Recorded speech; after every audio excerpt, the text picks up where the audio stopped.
Hello guys, welcome to our YouTube channel. Welcome to AdMaths Plus Maths. I am now going to discuss to you Chapter 1, Lesson 1 of Additional Mathematics, which is Mappings of Functions. Okay? So what is or what are functions? Functions are defined to be a mapping wherein it must be many to one or one to one. I'll be showing you the diagram so that you will understand this statement later on. But to explain to you, every input value must result in only one output value of y. Picture this out. You will see two circles. The left side will be the input and the right side will be the output. So you will now notice that I have in the input, one point on the input is only related to one point on the output for the first diagram. This is considered to be one-to-one relationship, meaning it is considered to be a function. Why?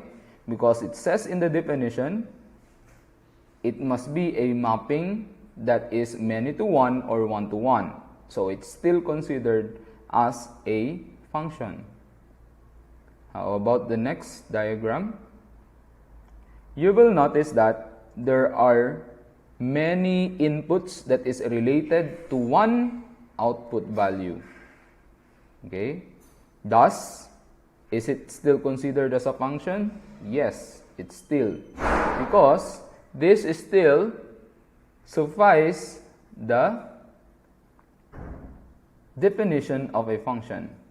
A one-to-one and a many-to-one. How about the last diagram?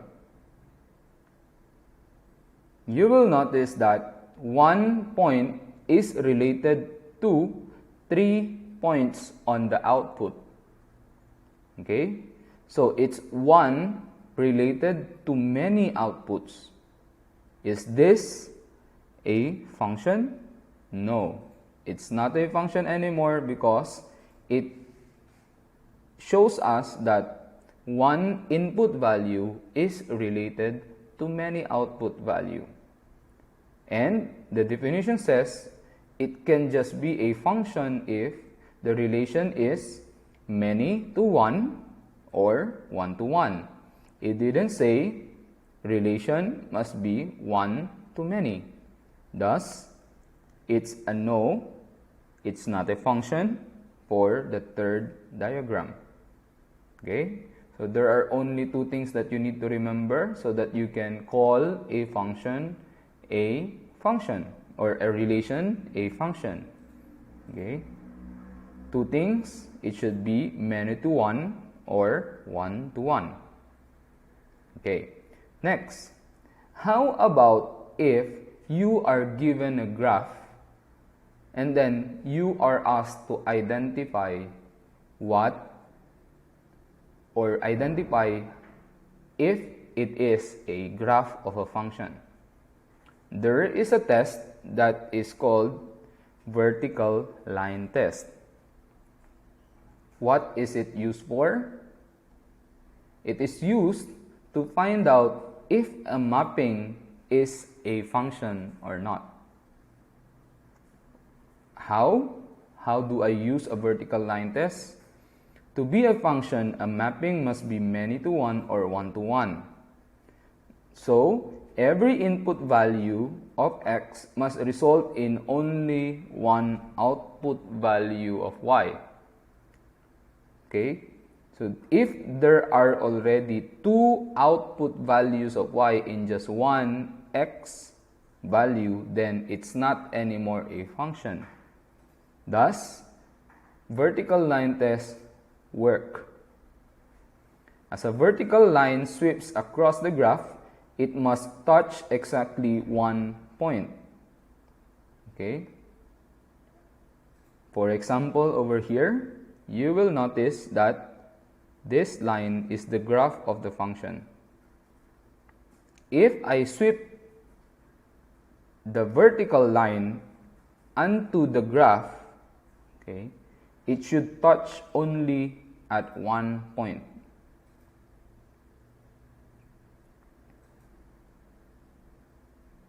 Okay, were there a time that it sweeps the graph at 2 points or 3 points? No. Therefore, it passes the vertical line test.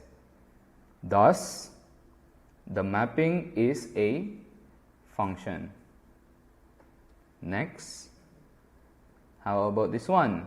Let's put a vertical line. Let's sweep onto the vertical line.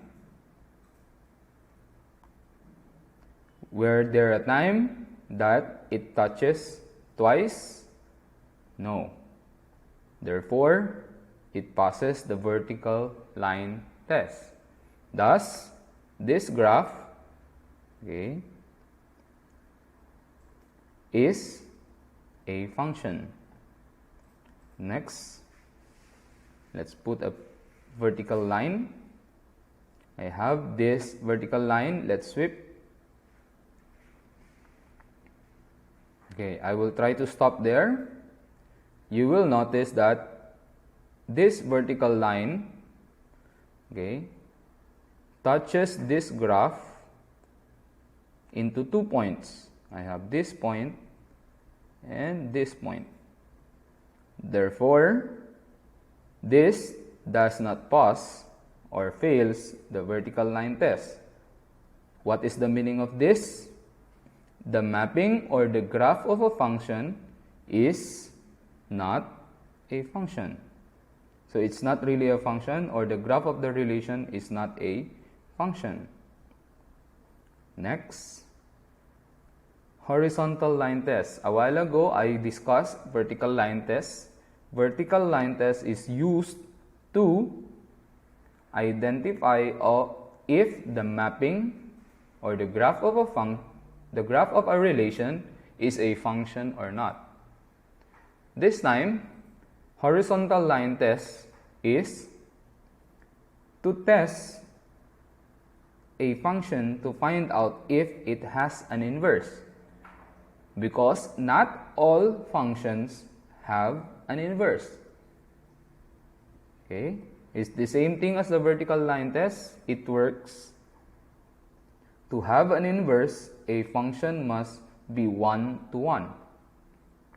So every output value y must have come from only one input value x. As a horizontal line sweeps down the graph of the function, it must touch exactly one point only. Okay. Let's try to put in this horizontal line. Remember, the graph that we are testing here is this line. Okay. If this line touches twice or touches the graph twice, then the graph does not have an inverse. Okay. It passes the horizontal line test. Thus, the mapping or the graph of the function shows that the function has an inverse. Next, how about this one? Let's put the horizontal line. Let's try to sweep down the horizontal line graph or the horizontal line into the graph. I have now this. I'll stop there. You will notice that if this is the graph, okay, it touches, the horizontal line touches twice into the graph.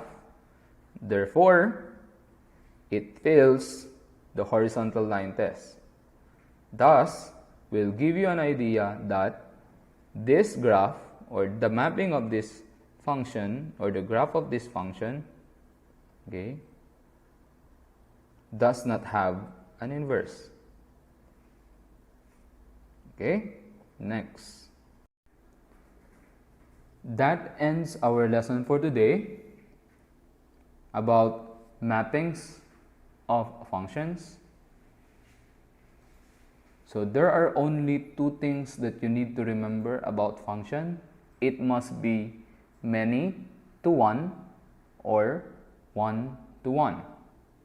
If you want to test if a graph of a function is it's really a function or not, you have to use the vertical line test. If you want to test if the graph of a function has an inverse or it doesn't have, then you have to use the horizontal line test. That summarizes everything. Thank you for watching this video. I hope you have learned something. Please don't forget to like and subscribe if you haven't subscribed yet, and share this with your friends who are studying mathematics. Thank you and God bless.